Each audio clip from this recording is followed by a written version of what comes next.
The Israeli occupation has stepped up its institutional repression of the Palestinians through systematic measures including expulsions, destruction, annexation. The occupying power continues its attacks against civilians, targeting children, health workers, women, older persons, cutting down trees. This is completely inhuman. We reject the colonial policy of the occupying power, calling for terror, sieging and discrimination. The Palestinians are being forced into exile, removed from their homes. Palestinians are harassed by the Israeli forces. There must be an end to the inhuman blockade of Gaza.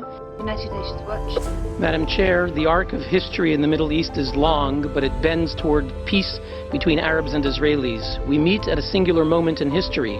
Only 2 weeks ago, the United Arab Emirates and Bahrain signed peace agreements with Israel, warmly declaring new relations between their peoples. In the region, the Abraham Accords were celebrated by Egypt, Oman, and Saudi Arabia, which itself announced the opening of its airspace to Israeli flights, knocking down a barrier of 7 decades. More and more Arab nations are joining the expanding circle of peace. And so I say to the Palestinian leadership, today you face a choice.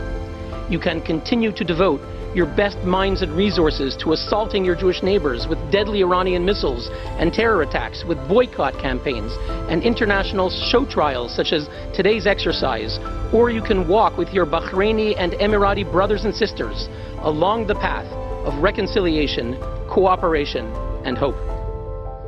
You can flail at the Arab League for refusing, at its meeting on September 9th, to adopt your motion to condemn the peace accords. And you can keep holding your people in the desiccated desert of despair. Or you can lead them to the oasis of peace, partnership, and prosperity. The choice is yours. We appeal to the Palestinian leadership. Take the path of peace. I thank you, Madam Chair.